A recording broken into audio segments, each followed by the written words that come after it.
Okay, so as you can see, the first technique that I am going to demonstrate for you guys is stippling.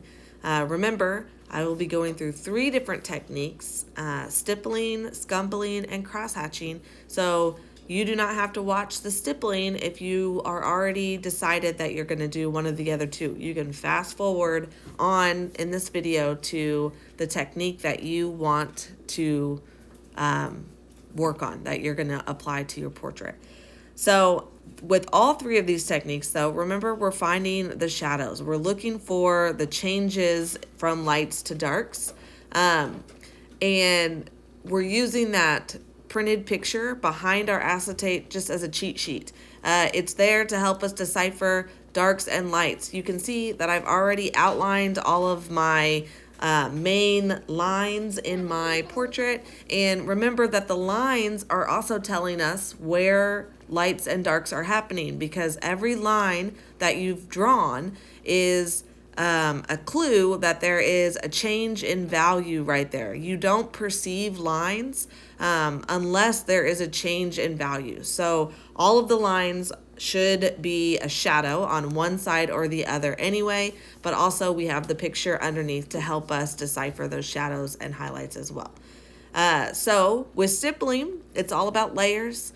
I'm working kind of randomly. With stippling, you really have to pay a lot of attention, but try to make it feel random at the same time. So it's kind of difficult to not get into a pattern of lines or an organized row of dots with stippling, because it is so monotonous. And the way that the trick that I use to not be super organized with stippling is, you can see what I'm doing is I'm working the whole portrait at once. I'm not focusing on one area for too long, and I'm not focusing on one area until it's finished. I'm working the entire portrait, the entire face, all over. I'm bouncing back and forth between different shadow areas, one side, one eye to the next eye, to the nose, to the hair, to the cheek, and back and forth and so on. So I'm just kind of moving all over.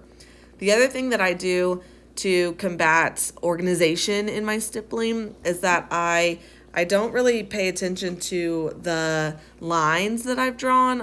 They're a guide for me, but I'm going right over the edges of them. So I'm breaking the edges with my dots, because the lines, like I said, are not actually there in nature. They're just showing you where a change in value is happening. So I'm going to continue demonstrating the stippling through the whole portrait. I'll show you some tricks for the hair and how I build my shadows with layers, and I'm working the whole portrait at once.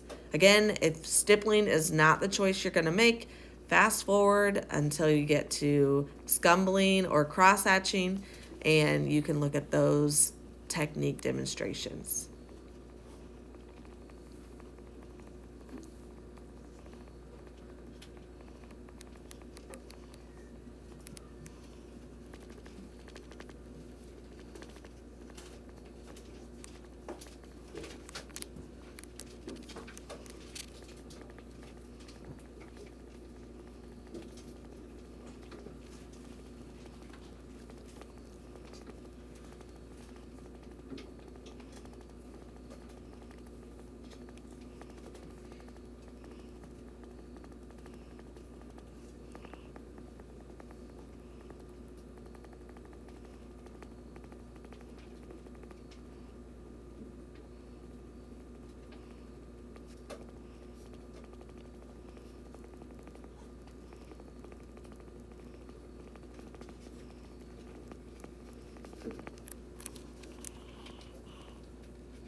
Okay, so that was stippling. Now I am going to show you scumbling. Scumbling does not take as long as stippling does because it's big scribbles essentially, but the same kind of rules apply.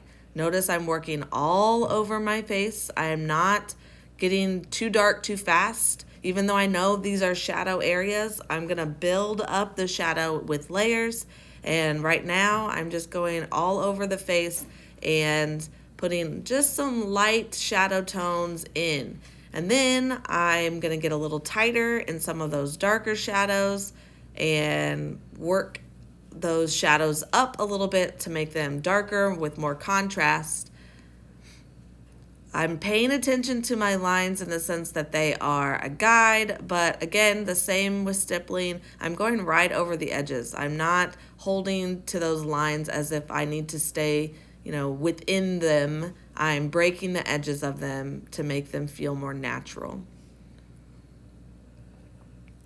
The other tip I would say with scumbling, especially with a Sharpie, is to hold your Sharpie straight up and down and lift your elbow up off the table. If your elbow is up off the table, you can move your arm around rather than relying on only your wrist to do the motions.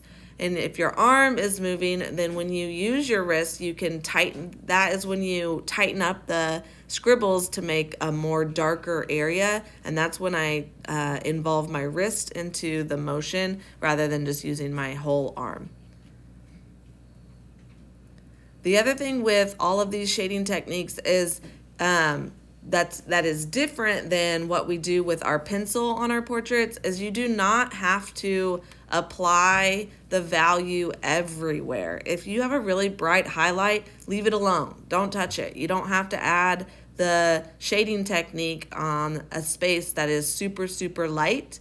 As you'll notice, I don't really add a lot of value on the ball of my nose or on my left cheek because those are like really bright highlights in my portrait. I also don't add the value all over in my hair because there's a lot of really bright highlights there as well. We'll now move on to section 3, the math test without calculator. Once we begin, you'll have 25 minutes to work on section 3. We will take a 5-minute break when this section is finished. I'll let you know when we're about halfway through the section. Okay, so now I'm moving on to my neck and my hair and the shadows that are lower on my portrait. Here in a minute, I'm going to move my paper so you can see it a little bit better. Don't start work until I tell you to. But the concept is still the same. We're using the portrait as kind of a cheat sheet underneath so that we can see where the shadows are, where the values are, the lights and the darks. And we're just practicing applying the shading technique.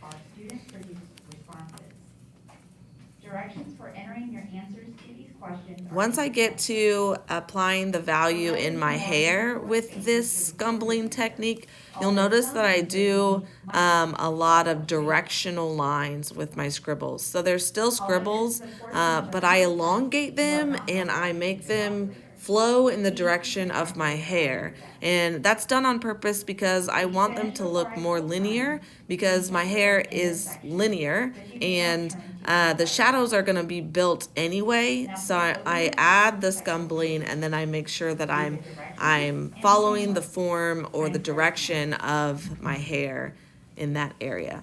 So right up here, once I get the sunglasses done, you'll see how I approach the big shadow areas in my hair.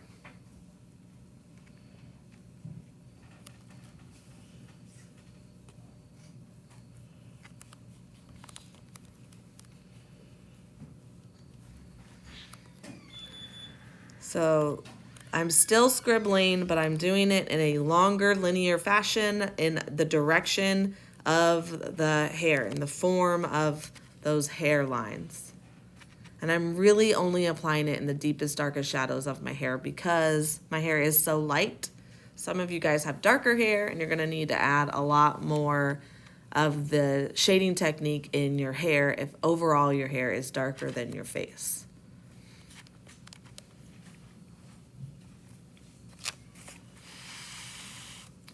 So there I've moved it down so you can see that lower part of the portrait.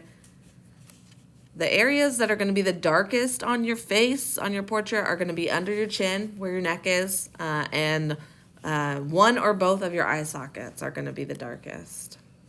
Sometimes you're going to have to really look for some of those shadows, but remember the outer edges of your face are going to be dark because they are in shadow by your hair. So I'm going to show you what the scumbling will look like on the background, excuse me. And there's that. And then we're going to move on to cross-hatching. And cross-hatching, I think, is my favorite to do portraits in. But you really have to make sure that your line work is contouring to your face. So you have to think of the direction of that area of your face because our face changes direction so often, and you have to curve your lines to fit that face. So around our eyes is really curvy, and so all of our lines, so right now that's on top of my cheekbone, so I'm curving it downwards. But then as I go around my eye socket, I'm going to curve those lines all the way around, basically in a circle, because that area of our face is like super, super curvy.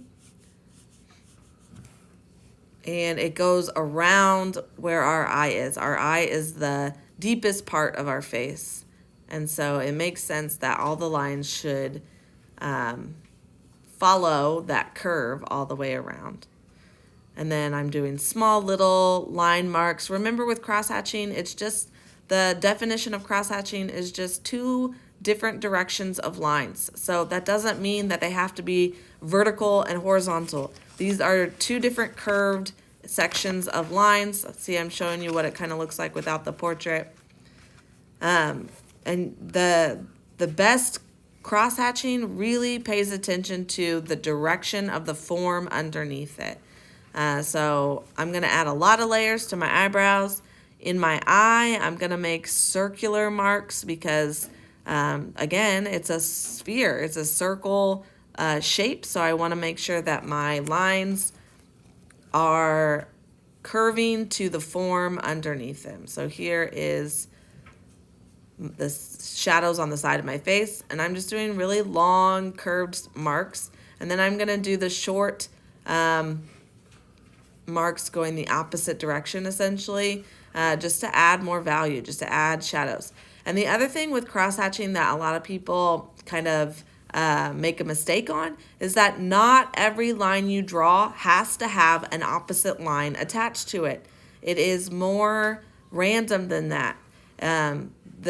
It's more just drawing lines one direction and switching lines the other direction. It's not that organized. So you don't need a cross line for every line that you draw. See on the bridge of my nose, I've just got lines that are going down. I don't need the lines going across those lines in order for it to be cross-hatching because I've got those lines elsewhere in my portrait.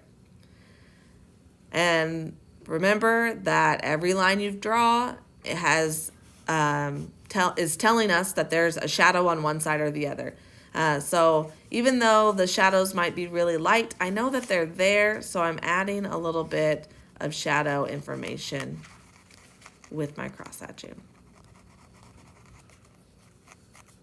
This is one technique that I do kind of stop my technique right on the lines because I can start a line from the nose, the line that I've drawn for my nose, and it's gonna radiate outward from that point. So I do pay a lot of attention to my lines that I've drawn for my portrait when I'm doing cross-hatching. and I try to use them as start and stop points. So I want to make sure that when I apply my cross-hatching technique that it is not going over the edge of those lines, because I want that to remain. I want that line to be there. So my wrinkles are actually my most fun thing to do with cross-hatching, because I curve little hatch marks between them. And that's the form of wrinkles. Wrinkles is skin wrinkling up, and they're creating kind of little domes in between them. And so I really like applying the hatch marks in just really slightly curved motion between my wrinkles to emphasize that that's what my skin is doing. That's the form of the shape underneath it. So I really kind of overdid the eye here, but it looks okay later. So I'm going to come back to it. Again, with all of these techniques, I want you to work the whole face at one time. Don't spend too much time in one area. As you can see, I've spent too much time on that left eye, and I kind of got frustrated with it, because with pen, you can't work backwards. You can only add more, and I felt like I added a little bit too much. So I moved on. I'm going to come back to it later and decide if it's done. But I'm adding the shadow underneath my chin. I'm adding the shadows on my lips. Typically, your bottom lip has a really nice highlight and your top lip is in shadow. But your bottom lip does have a little bit of shadow. So I'm going to apply just teeny tiny little hatch marks. And then I'm going to go over my top lip a little bit more than my bottom lip. And then again, as you continue watching this video, I'm going to show you the hair lines, and just like with scumbling, I pay really close attention to the direction of my hair, and I make sure that at least one of my cross-hatching lines is going and following the direction of the hair. I have kind of curvy hair, it's like wavy hair, so all of my lines kind of follow those waves as I build that shadow. And it's all about building the shadow. You want to build up to the shadow rather than starting with that dark shadow. It's all about layers, just like all of our shading in everything that we do in class. It's all about layers. The sun was really bright, so I'm trying to block the sun so I can see the shadow underneath the paper and it doesn't give a weird glare on that acetate.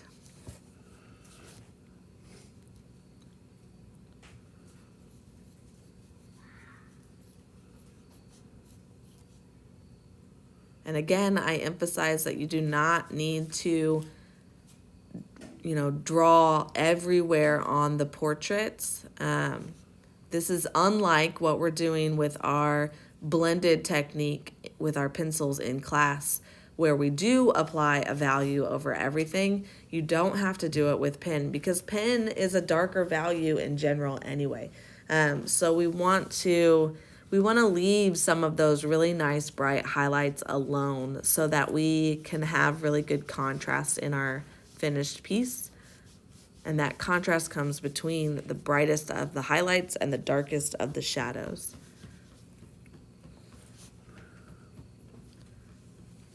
So I'm starting to work on the hair a little bit. I know it's hard to see because it's down low. And remember, not every line needs an opposite line. So I'm going to build my forehead up. Again, working all over the page, not getting too hung up on one area at a time. You want to make sure that your lines are directional. And you can see just then, I want to warn you against making all of your lines the same length. We want it to feel unorganized. Even though it is organized and there are a lot of quote unquote rules for this, we don't want it to be all one length or all uniformed in the lines. We want to make sure that we're adding a lot of variety as we're using these shading techniques.